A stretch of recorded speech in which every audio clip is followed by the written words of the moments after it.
శ్రీ వారాహిదేవి జ్యోతిషాలయం ఎటువంటి సమస్యలకైనా ఫోన్ ద్వారానే జ్యోతిష్యం చెప్పబడును. విద్య, ఉద్యోగం, వ్యాపారం, పెళ్లి, ఆరోగ్యం, నాగదోషం, సంతానం, రాజకీయం, వామాచార దోషం, అత్తాకోడళ్ల మధ్య గొడవలు, ప్రేమించి మోసపోవడం, స్త్రీ పురుషుల వశీకరణం, ధనం నిలకడ లేకపోవడం, ఎటువంటి సమస్యకైనా 24 గంటల్లోనే పరిష్కారం చూపబడును. నెంబర్ 1 వశీకరణ స్పెషలిస్ట్ పండిత్ పవన్ నంబూదిరి, కేరళ తాంత్రిక గురువు గారు. Phone number 9043637511. ఈ సంఘటనతో మీ జీవితం అనేక మలుపులు తిరుగుతుంది. ఎక్కడున్నా వీడియోని మిస్ అవ్వకుండా పూర్తిగా చూడండి. ఈ సంఘటన మీ జీవితంలో ఈ రోజు జరగక మానదు. మీరు ఏం చేయాలంటే కొన్ని రకాల జాగ్రత్తలు తీసుకోవడంతో పాటుగా ఈ దేవత ఆరాధన చేసుకోవడం, ఈ చిన్న చిన్న తేలికపాటి పరిహారాలు పాటించడం మీకు ఎంతో మేలు కలగచేస్తుంది. అసలు ఈ రోజున మీకు ఎలా ఉండబోతుంది, ఎటువంటి ఫలితాలు అయితే పొందుకోబోతున్నారు, ఈ రోజున ఈ యొక్క రాశి జాతకులకు కలిగేది శుభమా అశుభమా తదితర అన్ని వివరాలు కూడా వీడియోలో అయితే తెలుసుకుందామండి. వీడియో ఎక్కడా స్కిప్ చేయొద్దు. దయచేసి పూర్తిగా చూస్తే మీకే అంత అర్థమవుతుంది. వీడియో నచ్చితే తప్పకుండా ఒక చిన్న లైక్ అయితే చేయండి. మీ లైక్ మాకు ఎంతో సపోర్టింగ్ గా ఉంటుంది. ఇక ఆలస్యం వద్దండి, వీడియోలోకి వచ్చేద్దాము. ప్రతి ఒక్కరి జీవితంలో మంచి చెడు రెండు ఉంటాయి. కానీ కొంతమంది చెడుకి ఓటు వేస్తే ఇంకొంతమంది మంచికి ఓటు వేస్తారు. అయితే ధనుస్సు రాశి జాతకులు ఎన్ని కష్టాలు వచ్చినా, ఎన్ని ఇబ్బందులు ఎదుర్కొన్నా మాకు మంచే కావాలి, మంచికే ఓటు వేస్తాము, చెడు అనేది అనర్థాలకు మూలమని చిన్నప్పటి నుంచే తెలుసుకుని ఉంటారు. వీరికి వచ్చిన కష్టాలు కావచ్చు, ఇబ్బందులు కావచ్చు, బ్రతుకు ప్రయాణంలో మంచికే ఓటు వేస్తున్నారు. ఇందులకు గాను కొన్ని రకాల కష్టాలు వస్తున్నాయి. అలా అని భగవంతుణ్ణి నిందించడం, భగవంతుణ్ణి అపోహపడ్డము, నాకు ఇక కష్టాలేనా అంటూ భగవంతుని మీద కోపం తెచ్చుకోవడం లాంటివి చెయ్యరు. ఇది నా కర్మ ఫలం, నేను చేసిన తప్పిదాలేమో, తెలుసో తెలియకో ప్రతి మనిషి ఒక తప్పిదం చేస్తూనే ఉంటాడు కదా, నేను చేసిన తప్పిదాల తాలూకా కర్మ ఫలాన్ని అనుభవిస్తున్నాను, కానీ నా కుటుంబానికి ఏ కష్టం రాకూడదు దేవుడా అంటూ నిత్యం భగవంతుణ్ణి ఆరాధించుకుంటూ ఉంటారు. ఇప్పటి వరకు పడిన కష్టాలు ఒక ఎత్తు, ఇక ఇప్పటి నుంచి పొందుకునే సుఖాలు ఒక ఎత్తు. వీరి యొక్క జీవితంలో ఈ మార్పులు అనేవి కలగబోతున్నాయి. ఏదైనా మన మనస్తత్వం మీద, మనం చూపించే ఎదుటి వారి మీద దయ మీద, ఉన్నంతలో స్తోమతకు తగ్గట్లు చేసేటటువంటి దానాల మీద ఆధారపడి ఉంటుంది మన యొక్క జన్మ జాతకం. జాతకంలో ఎన్ని దోషాలు ఉన్నా మనం చేసే మంచి పనులతో ఆ దోషాల నుండి బయటపడవచ్చు, ఆ ఫలితాల నుంచి బయటపడవచ్చును. ఈ రాశి జాతకులకు భగవంతుని అనుగ్రహం పుష్కలంగా ఉంటుంది. ఎందుకంటే చాలా మంచి మృదు స్వభావులు, మంచి మనస్సు కలిగి ఉండడమే కాకుండా ఏదైనా ఎవరికైనా హెల్ప్ చేయాలన్నా, సహాయార్థం ఎవరైనా వీరి ముందుకు వచ్చినా వీరు ఎల్లప్పుడూ ముందు ఉంటారు. వీరికి కొంచెం మొహమాటం కూడా ఎక్కువండి. ఆ యొక్క మొహమాటం ఏమిటంటే ఏదైనా ఒక సహాయం చేయాల్సి వస్తే వీరి దగ్గర ఉందా లేదా అనేటటువంటి విషయాన్ని కూడా పట్టించుకోకుండా, రాజీ పడకుండా తప్పకుండా ఎదుటి వ్యక్తులకు ఏదో ఒక విధంగా సహాయాన్ని అయితే అందించాలనుకుంటారు. ఈ యొక్క అందించే క్రతువులో చాలా కష్టాలు కూడా పడిపోతున్నారు. కుటుంబంతో స్పర్ధలు వస్తున్నాయి. అలాని వదిలేస్తారా అంటే మొండిగా వాదిస్తారు. ఇది నేను చెయ్యాలి, నా ద్వారా భగవంతుడు చేయిస్తున్నాడు, నేను మానవ మాతృని, ఇదంతా ఈశ్వరేచ్ఛ అంటూ ముందుకు కదులుతూ ఉంటారు. ఇంతటి మంచి మనస్సు ఉంటుంది. ఎల్లప్పుడూ ఇలానే ఉంటారు. వీరిని ఎవరైనా ఏదైనా సహాయం కోసం అడగడానికి వచ్చినా వారికి లేదు అని చెప్పి మొహమాట పడరు. మొహమాట పడుతూ చెప్పడం కూడా వీరికి చేత కాదు. అంత మొహమాటస్కులు. అయితే ఈ రోజున వీరి జీవితంలో కొన్ని సంఘటనల వల్ల కొంత మార్పు అనేది రాబోతుంది. అది కూడా ఏమిటంటే, ఒక స్త్రీ అయితే వీరికి అనూహ్యంగా ఒక పెద్ద గొడవ వారికి వీరికి జరుగుతుంది. ఈ గొడవ తారాస్థాయికి చేరిపోతుంది. ఏం జరగబోతుంది, ఎలా గొడవ మొదలవుతుంది అసలు ఈ గొడవ పెరిగి పెద్దది ఎందుకు అవుతుంది, ఎటువంటి పరిణామాలు సంభవించబోతున్నాయి జీవితంలో తదితర అన్ని వివరాలు తెలుసుకుందాము. ఈ రోజున ఈ రాశి జాతకులు నూతన కార్యక్రమాలను ఆలస్యంగా ప్రారంభిస్తారు. మీ మనసు కొంచెం చంచలత్వంగా ఉండడం కావచ్చు, మానసిక భారం కావచ్చు, శారీరక అలసట కావచ్చు. అనుకున్న కార్యక్రమమే అయినా కాస్త ఆలస్యంగా ప్రారంభిస్తారు. ఏదో ఒక విషయం మిమ్మల్ని కాస్త మనస్తాపానికి గురి చేసేలా ఉంటుంది. వీలైనంత వరకు కూడా అసత్యానికి కొంచెం ఈ రోజున దూరం జరగండి. కొన్నిసార్లు ఎలా ఉంటుందంటే ప్రపంచంలో అసత్యానికి ఉన్న విలువ సత్యానికి ఉండదు. మనం చెప్పేదానిని, సత్యాన్ని ఎదుటివారు వినడానికి సమయాన్ని కూడా కేటాయించలేరు. ఎప్పుడూ కూడా అబద్ధమనేది తీయగా ఉంటుంది. ఎవరినైనా ఇట్టే బుట్టలో పడేస్తుంది. కానీ సత్యం అగ్నిలాగా ఉంటుంది. అందరినీ కాల్చే విధంగా ఉంటుంది. కానీ సత్యమే ఎప్పటికైనా నెగ్గుతుంది. ఈ యొక్క విషయం మీకు తెలుసు. ఈ రోజున అందులకి అసత్యానికి దూరంగా ఉండండి. అనవసరమైన భయాలకు దూరం జరగండి. అలాగే ప్రతిరోజు కూడా అంటే గ్రహ సంచారం అనేది ప్రతిరోజు సామాన్యమే. కాబట్టి ఉద్యోగ నిర్లక్ష్యం కారణంగా, వ్యాపారంలో కొన్ని సమస్యల కారణంగా కూడా ఈ రోజున స్వల్పంగా అశాంతి ఉంటుంది. స్వల్ప నిర్లక్ష్యమే ఈ రోజు మిమ్మల్ని ఇబ్బందుల పాలు చేస్తుంది, అబాసు పాలు చేస్తుంది. సమాజంలో కీర్తి ప్రతిష్టలకు మాయని మచ్చ తెస్తుంది. కొంతమంది శత్రువులు నష్టపరచడానికి మిమ్మల్ని అన్ని విధాలుగా ఈ రోజున ప్రయత్నాలు మొదలు పెట్టేస్తారు. ఈ విషయంలో అలసత్వం ఉండదు. దుష్ట కార్యానికి ఒక అడుగు ముందే పడుతుంది.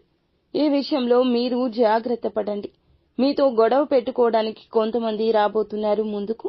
స్త్రీల విషయంలో ముఖ్యంగా జాగ్రత్తగా ఉండండి. ఎందుకంటే ఒక స్త్రీ వలన మీకు గొడవ అయితే జరగబోతోంది. ఒక స్త్రీ తానంతటా తానుగానే ఏ పొరపాట్లు లేకుండా నేను మీతో గొడవ పడుతున్నా, నా వైపు ఏ తప్పు లేదు, మీదే అంతా తప్పు, మీరు మూల్యం చెల్లించుకోక తప్పదు అని మిమ్మల్ని అవమానపరచడానికి కంకణం కట్టుకుంది ఆ స్త్రీ. తానంతటా తానుగానే గొడవ పెట్టుకోబోతుంది. ఆ గొడవ పెరిగి పెద్దది అవుతుంది. మీరు ఏమిటంటే సమాజంలో ఉన్న స్త్రీల పట్ల మీకు ఉండేటటువంటి పెద్ద చూపే ఇందుకు మూల కారణమని తెలుసుకోండి. వారు ఏది చెప్పినా అందరూ కూడా కొంతమంది అండి గుడ్డిగా నమ్మేస్తారు. ఒక స్త్రీ మాట్లాడిందంటే నిజమే అనుకుంటారు. ఎదుటి వ్యక్తి గురించి రెండవ కోణం గురించి ఆలోచించడం చాలా మందికి తెలియదు. కాబట్టి ఈ విషయంలో మీరు కొంచెం జాగ్రత్తగా అయితే ఉండాలని చెప్పడం జరుగుతుంది. అంటే అందరినీ ఎక్కువగా నమ్మేసి ఇబ్బంది పడకుండా ఉండాలి. ఈ రోజున కొంతమంది స్త్రీల పట్ల కాస్త ఎక్కువ జాగ్రత్త తీసుకోండి. ముందు రోజుల్లో కూడా ఆ ఇబ్బంది అనేది మీకు కొంచెం తలనొప్పిగా మారుతుంది. మీ మీద నిందలు పడతాయి. స్త్రీలైనా పురుషులైనా మీరు మీ మీద నింద వేస్తే సమాజం కూడా ఈజీగా నమ్మేస్తుందని ధైర్యంతో ఉంటారు. కానీ మీరు అస్సలు అశాంతికి లోనవ్వద్దు. నిత్యము కూడా శివనామస్మరణ ఎంత చేసుకుంటే మీకు అంత కలిసి వస్తుంది. అలాగే హనుమాన్ చాలీసా ఎక్కువగా చేస్తూ ఉండండి. ఎందుకంటే మీ మనసులో మీరు చేయనటువంటి తప్పు ఏమిటో మీకు తెలుసు. మీరు అసలు ఆ తప్పే చేయకుండా ఉండడం వల్ల భగవంతునికి కూడా తెలిసిపోతుంది. వీరు నిజంగా తప్పు చేయలేదు కదా. వీరు ప్రతిరోజు కూడాను ఎంత సర్వకాల సర్వావ్యవస్థల్లో ఉన్నా నా నామాన్ని పఠిస్తూ ఉన్నారు.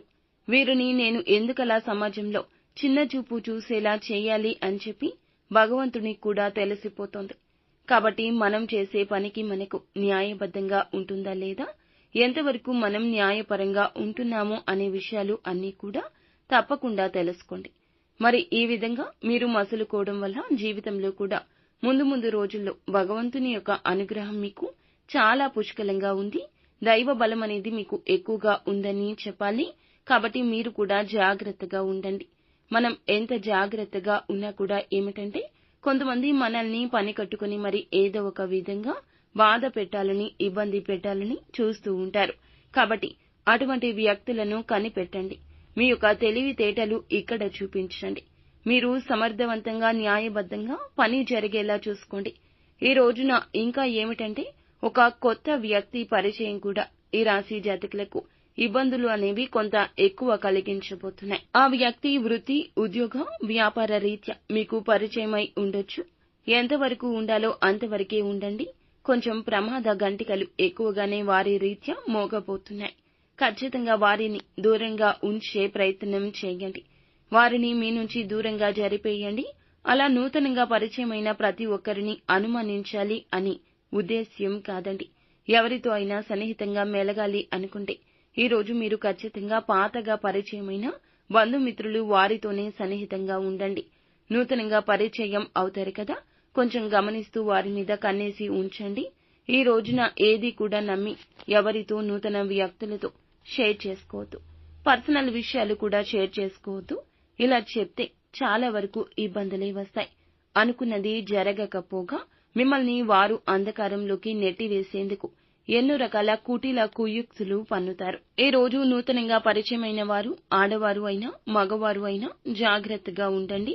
రాబోతున్న ఈ నెగటివ్ ఫలితాల నుంచి ఈ రోజున తప్పకుండా తప్పించుకోవాలంటే శివనామస్మరణ చేసుకోవడం, హనుమాన్ చాలీసా పఠించడం, దగ్గరలో శనీశ్వరుని యొక్క ఆలయం ఉంటే ఈ రోజున విష్ణుమూర్తి ఆలయం ఉన్నా శివాలయం ఉన్నా వెళ్ళండి. అక్కడ స్వామివారికి చక్కగా ఈ రోజున మీరు పూజలు చేసుకోండి. శని భగవానునికి ఇష్టమైన నువ్వుల నూనె దీపాన్ని వెలిగించండి లేదా తైలాభిషేకం చేయండి. నల్లని వస్త్రాలు దానంగా ఇవ్వడం, గొడుగులను చెప్పులను యాచకులకు ఎవరైనా పేదవారికి దానంగా ఇవ్వడం, ఆలయంలో ఉన్న పేదవారికి మీ వంతుగా ఏదో ఒక సహాయం అందచేయడం చేయండి. మీలో ఉన్న మీ మీద ఉన్న చెడు దృష్టి అంతా కూడా తొలగిపోతుంది. మీ మీద ఏదైనా కానీ చెడు ప్రయోగాలు ఎవరైనా చేయించినా నరదృష్టి ప్రభావం ఉన్నా తొలగిపోతుంది. మీ మీద ప్రతికూలంగా ఎవరైనా ఏదైనా చెడు కార్యాలు తలపెట్టాలి అని చూసినా వారికి భగవంతుని యొక్క అనుగ్రహంతో తిరిగి తగిలేలాగా జరుగుతుంది. కాబట్టి ఈ విషయాన్ని అయితే మర్చిపోవద్దు. ఈ రోజున దేవాలయానికి వెళ్తే అక్కడ అటుకులను నైవేద్యంగా స్వామివారికి సమర్పించండి. లలితా సహస్రనామ పారాయణం కూడా మీకు మేలు కలగచేస్తుంది. ఆదిత్య హృదయ స్తోత్ర పఠన పారాయణం చేయండి. వీలు కుదిరితే గనక మనం చెప్పుకున్నట్లుగా అన్నదానం కానీ వస్త్రదానం కానీ కుదిరితే ధనదానం కానీ చెయ్యండి. లేదు స్తోమత లేదంటే ఒక పేదవాడికి కడుపు నిండా ఈ రోజున భోజనం పెట్టండి. అలాగే గోమాతకు ఈ రోజున మీరు కందులను తినిపిస్తే మీకు ఏర్పడే నెగటివిటీ నుండి అంతా కూడాను మీరు పూర్తిగా బయటపడిపోతారు. ఇక చూసుకున్నట్లయితే ఈ రోజున విద్య, వైద్య, వ్యాపారం అన్ని రంగాల వారికి కూడా అన్ని విధాలా అనుకూలంగా ఉంటుంది. కావున శ్రేష్టకరమైన నిర్ణయం తీసుకోండి. కానీ కొన్ని విషయాలయందు జాగ్రత్తగా అయితే ఉండాలని చెప్పి ఇప్పుడు చెప్పడం జరిగింది. కావున జాగ్రత్త వహించండి. జాగ్రత్త తీసుకోవడంలో తప్పేమీ లేదు కదండి. ఉద్యోగంలో మంచి ఫలితాలైతే ఉన్నాయి. పదోన్నతి వస్తుంది. కోరుకున్న ఫలితాలు ఒక వరంలా సొంతమవుతాయి. మిమ్మల్ని కొంచెం ఇబ్బందులు పెట్టినా ఇబ్బందులు చీకటి నుంచి కూడాను మీరు బయటపడతారు. మీ అవగాహన సామర్థ్యం ఒక బలమైన ఆయుధంగా అధికారులతో మీ యొక్క స్నేహ బంధాలను పురోభివృద్ధి చేస్తుంది. మరింత బలపడేలా చేస్తుంది. సహోద్యోగుల నుంచి అపారమైన ప్రోత్సాహకం కూడా లభిస్తుంది. అలాగే భవిష్యత్తుకు అవసరమైన అన్ని ప్రణాళికలు కూడా మీరైతే ఒక విజనరీ లాగా సిద్ధం చేయడం ద్వారా వృత్తిలో తిరుగులేని శక్తిగా ఎదుగుతారు. వ్యాపారంలో అద్భుత విజయాలు కూడా సాధిస్తారు. అనేక మార్గాల్లో లాభదాయకమైన వ్యాపారం మీ సొంతమవుతుంది. తోటి వ్యాపారుల నుంచి కూడా మంచి గుర్తింపు, ప్రోత్సాహకం, ఒక అమూల్యమైన బహుమతులా లభిస్తాయి. వృత్తి, ఉద్యోగ వ్యాపారాల్లో ఈ రోజున ప్రశంసల వర్షం కురుస్తుంది. మీ వల్ల కొందరికి గొప్ప మేలు జరుగుతుంది. కానీ మీరే కొన్ని ఇబ్బందుల్లో చిక్కుకుంటారు. కాబట్టి ఈ విషయాలను జాగ్రత్తగా పరిశీలించి ఈ పరిహారాలు పాటిస్తూ ఈ దేవత ఆరాధన చేసుకోండి. అంతా మంచి జరుగుతుంది. సో ఫ్రెండ్స్, చూసారుగా, ఈ వీడియో మీకు నచ్చితే తప్పకుండా ఒక చిన్న లైక్ అయితే చేయండి. మీ లైక్ మాకు ఎంతో సపోర్టింగ్ గా ఉంటుంది. మరిన్ని వీడియోస్ కోసం మా ఛానల్ ని సబ్స్క్రైబ్ చేసుకుని ఫాలో అవ్వండి. ధన్యవాదములు.